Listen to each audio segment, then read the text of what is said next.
Actually, guys, can you give me 1 minute? Can I take that call? Yeah, sure. Absolutely.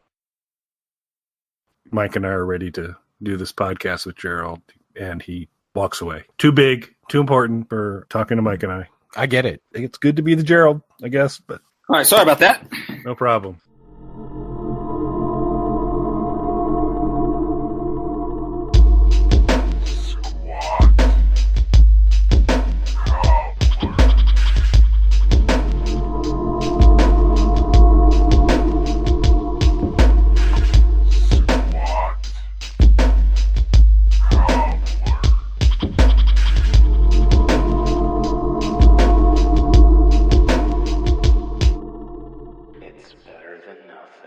Hello, everybody, and welcome back to Squat Cobbler. This is Kelly at Kelly on Twitter and Instagram. And I am Dr. Mike at Official Pagan on everything. And I'm going to get out of the way up front because Kelly didn't do it in one of the other episodes. You guys should like and subscribe on whatever platform you're consuming this on. I did it. I was just trying to leave you a little air to speak before I got to it.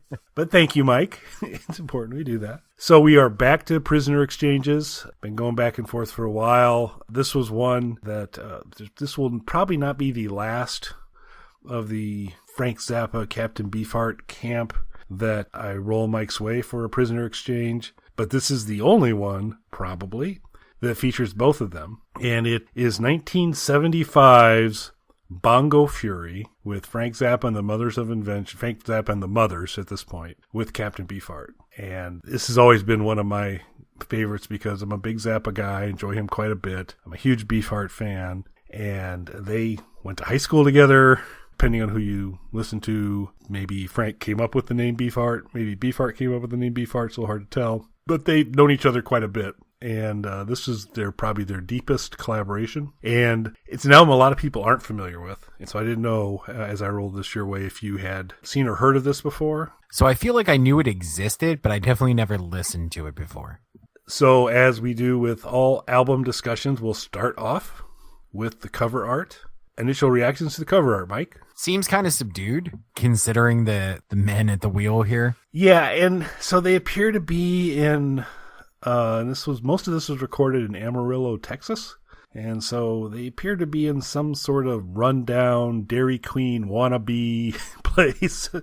And it's just Frank and the captain sitting there, Frank with an ice cream cone, captain with a hat down, can't even see his face. Subdued is fair on that. Not a whole lot going on, but it does reflect to say, hey, this is Frank Zappa and Captain Beefheart. Probably not an album cover that stops you in your tracks back in the day when you would walk through and look at album covers, but I think pretty straightforward. Yeah, and that's okay sometimes, though, too. Like, I feel like an album like this, Frank Zappa and definitely Beefheart, but Frank Zappa to a large degree as well. I think you're talking about artists that you're either you can enjoy this type of stuff or you can't for some people. It's not like there was tons of like radio commercial songs that people were into and then bought the albums and were thrown off by it, like happens sometimes. So I feel like you didn't necessarily need a lot more going on the cover, and they both have had strange, striking album covers in the past, and I don't think you need to go that route every time. So I was okay with the kind of subdued album cover. It just tells you what you're going to get.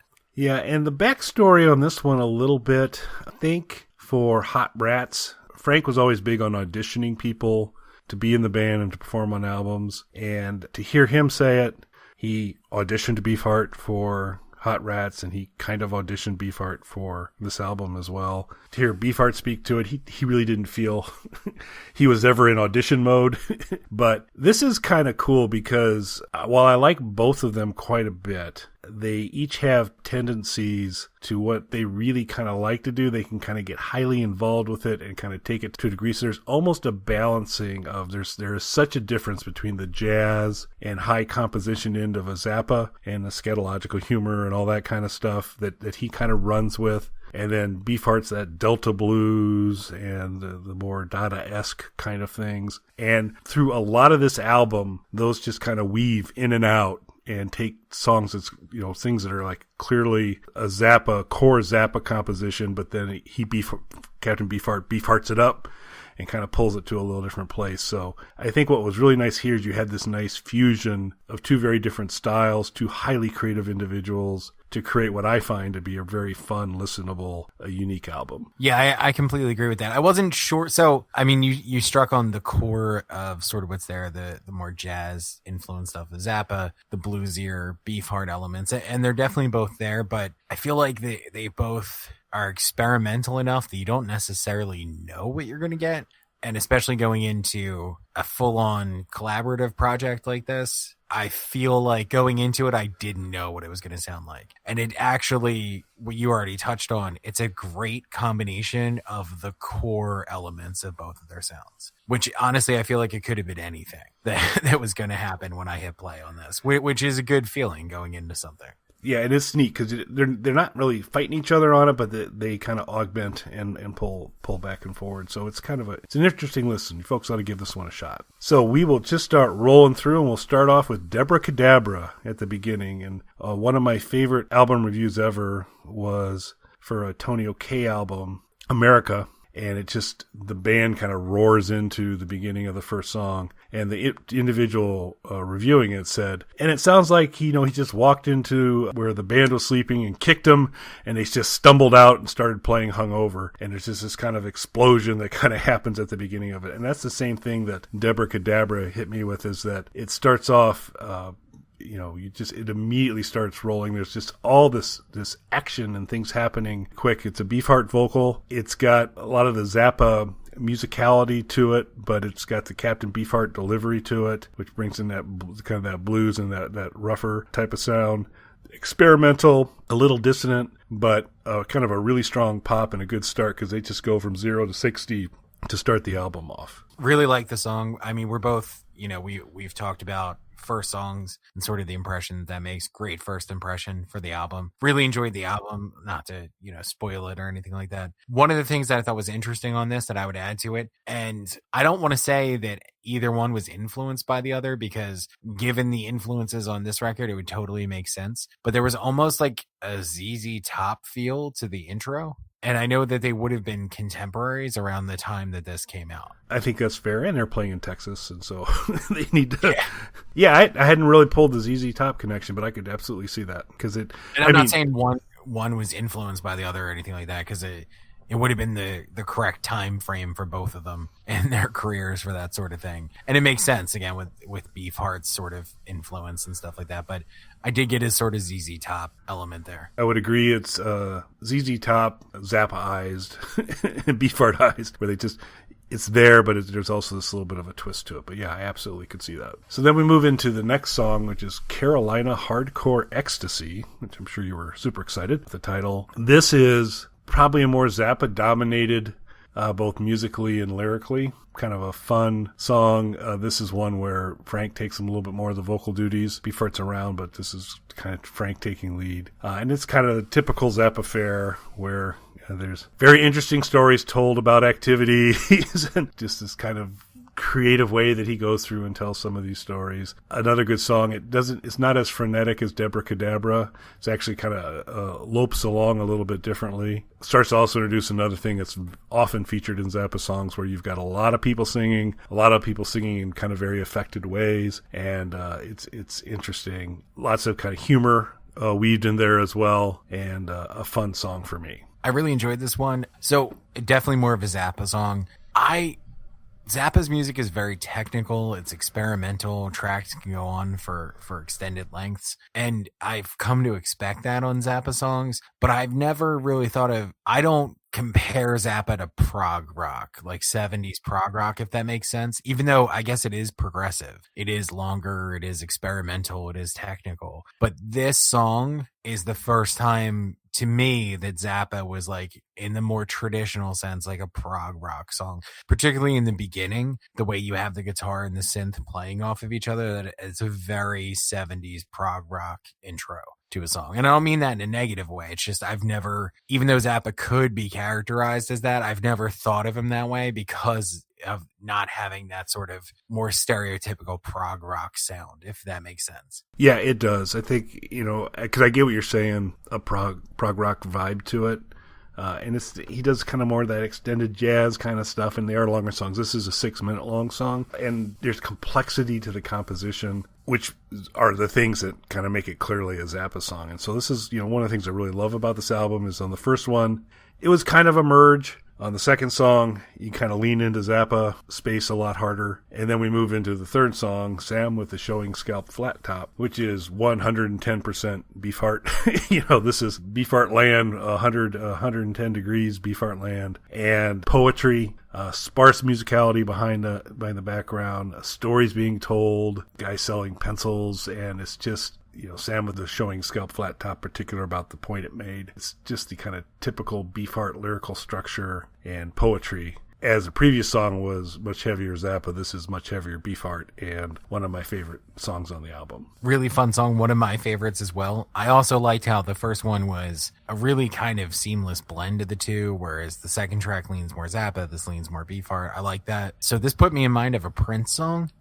which may seem like Prince and Beefheart, they're contemporaries. Yeah. So Prince has a song called Chlorine Bacon Skin. And if I were ever to do a Prince playlist, which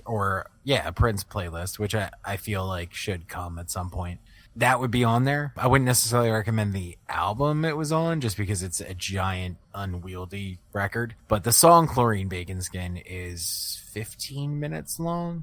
And I believe probably not even the longest song on that record, but 15 minutes long and very, very similar in delivery to Beefheart's delivery here. Oh, really? Yeah, I've never looked too deeply into... I would not be surprised if Prince was influenced by Zappa in some ways, because Prince has a lot of like technical guitar-driven tracks and jazz-influenced, like jazz rock-influenced songs, so I wouldn't be surprised if he'd listened to Zappa. That would be the only song I can think of where I would say there's a Beefheart feel to it, but particularly like his vocal delivery is very similar to this on that particular track. Huh. Yeah, you've mentioned that before. I'll have to check that out. Especially, I'm going to listen to it to kind of see the parallel for the Beefheart delivery on that. We melded. We went Zappa. We went Beefheart. Now we kind of go back to Poofter's Froth, Wyoming Plans Ahead. Nice, long, clever song title. Beefheart takes the lead vocal duties again. This strikes me a lot as a Zappa, a mostly Zappa lyrical constructed, but I also feel like there's some Beefheart kind of whistling through that. When you got little doodads from the woods is definitely kind of a Beefheart kind of phrasing. And so it's a nice combination. It is starkly different than anything we've heard so far. It's kind of a little bouncy little number, and I enjoy the vocal performance by Captain Beefheart on this quite a bit. It's a fun song, much different pacing than anything else so far, but another fun, enjoyable surprise on this album. Yeah, I really enjoyed this song as well. I enjoyed the intro to it, that sort of live recording intro.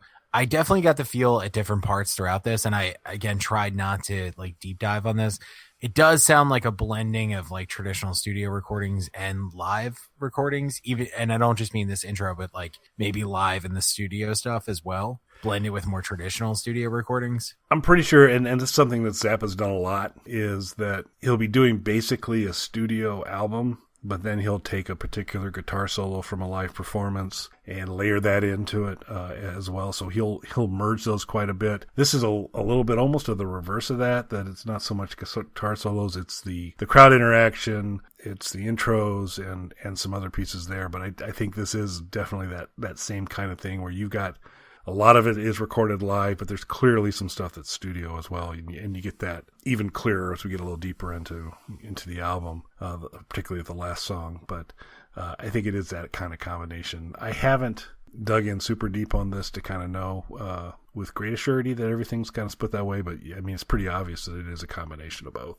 But I felt like it worked, especially having the live audience interaction on this one. It's a mixed bag when Frank interacts with the audience, because sometimes Frank's pretty irritated with the audience and it comes through, which was why my original plan was to have us discuss Live at the Roxy and Elsewhere, another live album. And there are a couple parts on that album where it's there's just a bunch of drunk idiots in the crowd, and Zappa's like, hey, shut up. But this is a lot more fun in terms of crowd interaction, those types of things. So another thing that kind of made this one be a winner for me and go with this one instead of the other. With that, moving right along, we go to 2,000 Years Old. A lot of Beefheart vocals on this, bluesy. Anytime you get into the blues elements of it. There's probably a stronger Beefheart influence coming in too as well, but there's some complexity to some of the other things that are going on in this song that are clearly the hallmark of Mr. Zappa.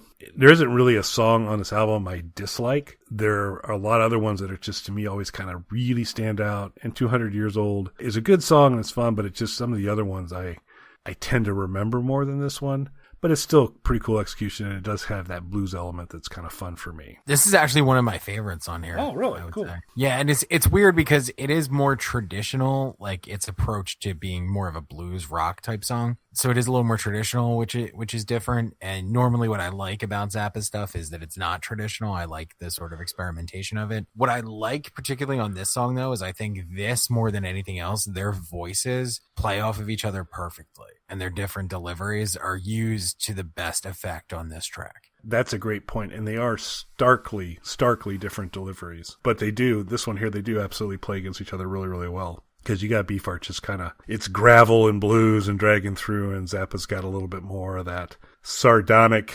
sing-speak kind of delivery on some stuff. And so it's an interesting combination, all that. And, Frank never really considered himself like a hardcore vocalist by any stretch, where Beefheart certainly had the pipes to do some pretty amazing things. But I'd agree completely that this is probably one of the best examples of them both contributing in their own way. We'll jump into Cucamonga next. This would be, I'd say, another pretty strong Zappa song. It's got the complexity. It's not a long song. This one's actually, in terms of a Frank song, it's only like 2:25 long. I don't really call it sing-song, but it's just kind of drawn-out vocals. Frank handles a lot of the vocal duties on it. I would say 200 Years Old, definitely much more traditional, much more blues. This one gets a little more experimental again. This would be the other one that's just not like, when I kind of stack order all these songs, Cucamonga's probably my least favorite on this album, but I like every song on this album. I like this one as well. Not one of my favorites, but what stood out to me on this one is the bass on the song. It's very reminiscent of a band that would start shortly after this, Guns N' Roses. We've actually given them a little bit of a platform on this show, not to pat ourselves on the back, but they were like a little known garage band. And then after, we kind of gave them that squat Cobbler bump, they started doing some stuff. Bass delivery is very reminiscent of what they would be doing a few years later. Yeah, and Hanson, we're going to squat Cobbler bump you into next week. So you're welcome, Guns N' Roses. Glad to give you the support we could. Yeah, so another one, a total miss on my part, but I can see what you're saying. Absolutely on that. So, all right, one of my all-time favorites, Advance Romance. No more credit from the liquor store. No sadder way to start a song than to do that. This is, I would say, a Zappa composition, a Zappa structure, Zappa themes. Beefheart's voice is used to great success in here, but this is also one where Frank uses great vocalists in a lot of different ways, and it's just a really, really cool song. But again, it's just no more credit from the liquor store to start things off is just magic to me. A little bit later when you got George Duke, and he's another favorite of mine. He's featured prominently in this. So this is like one of the strongest. We got a lot of good performances on it. It's a really, really fun song. It's a really strong one. It's not a short song. It's 11 minutes long. There's a lot of stuff going on with it, but I think one of the strongest contributions on this album. Yeah, absolutely. Definitely one of the strongest songs in my opinion as well. Just like you said, more of a Zappa song, but a Beefheart delivery of it. The vocal performance on here is probably my favorite on the album. It's so raw and strained and over the top that it's perfect, if that makes sense. Yep. So probably my favorite vocal performance, definitely one of my favorite tracks. And this was, again, why I was really close on Roxy and Elsewhere, because that's another album that features some amazing vocal. You got Napoleon Murphy Brock and George Duke still, and there's some just crazy awesome vocal stuff going on here. And this one, Advanced Romance, kind of carries that same theme forward as well in a really, really strong way. So as we get towards the end of the album, we get back to another very Beefheart-centric Man with the Woman Head. I mean, it's a Beefheart song. Sam with the Showing Scalp Flat Top and Man with the Woman Head. These are Beefheart ones. It's the Beefheart delivery. It's the poetry again. It's a short kind of run. It's about a minute and a half. But again, it's some kind of more of the Beefheart poetry and the band providing atmospherics on it to kind of lead us into the last song. So I like these sort of like little spoken word tracks. I feel like when you get this sort of a thing in an album, it really breaks it up. It gives it a sense of peaks and valleys and a real sense of like building towards something. So I really like it when artists do this type of thing on a record. Yeah, and we talked about the merge and the melding of these types of things where you've had a lot of things where the Zappa structure comes through, and then to have these kind of two very strong Beefheart moments at different parts in the album really do a nice job in kind of making it to be a good, diverse, fun thing to listen to. And then we get to close off the album, Muffin Man, and this is one that's probably got some pretty strong... I think there's some studio stuff here, but then again, on some of the stuff, I think it just might be really good recording, because you can kind of hear some crowd reaction as well. But this has definitely got a lot of the hallmarks of Zappa stuff, where you got the utility muffin kitchen, a lot of spoken word, different than the Beefheart poetry. This is just kind of more storytelling by Frank. So that goes on. There's kind of some, again, this jazz, prog rock kind of dissonance going on with some of the stuff to begin with. And then it kind of rolls into more of a heavy-ish girl. You thought he was a man, but he only was a muffin kind of thing, where you get some more Beefheart in there as well, but it kind of shifts back and forth between some of the more complex Zappa stuff back to the more meat and potatoes Beefheart stuff.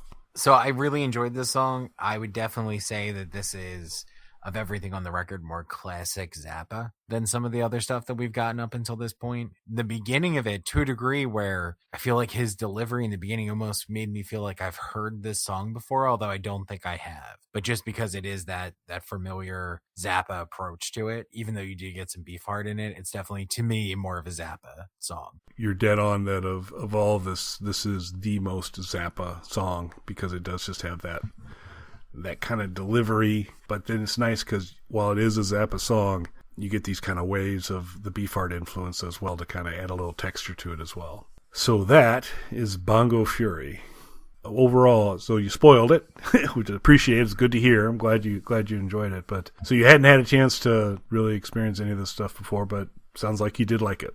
I did, very much so. And I can definitely say still, I mean, not that we've done a ton of these, but even as we've delved further into this, I don't think there's been one that I've disliked yet that you've recommended. Yeah, I've been trying to get once I get a shot, but I think it's also good to, because what we've been doing here is both of us kind of picking stuff that was like, I'm pretty sure this person's not going to be familiar with it. And at some point, it's going to be, there's a reason I'm not familiar with it. Because but yeah, cool, excellent. Well, we will continue on with these other content as well. Mike and I haven't exactly figured out. Better Call Saul's right around the corner. We'll have to figure out what we're going to do about that.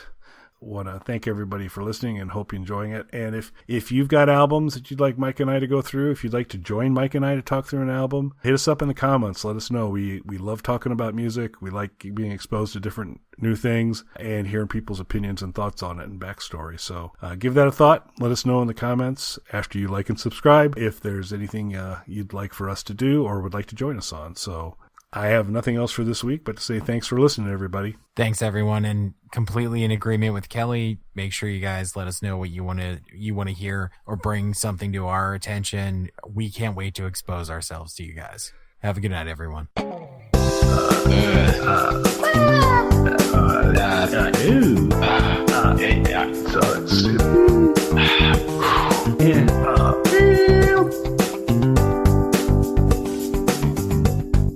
right, I'm going to stop the broadcast.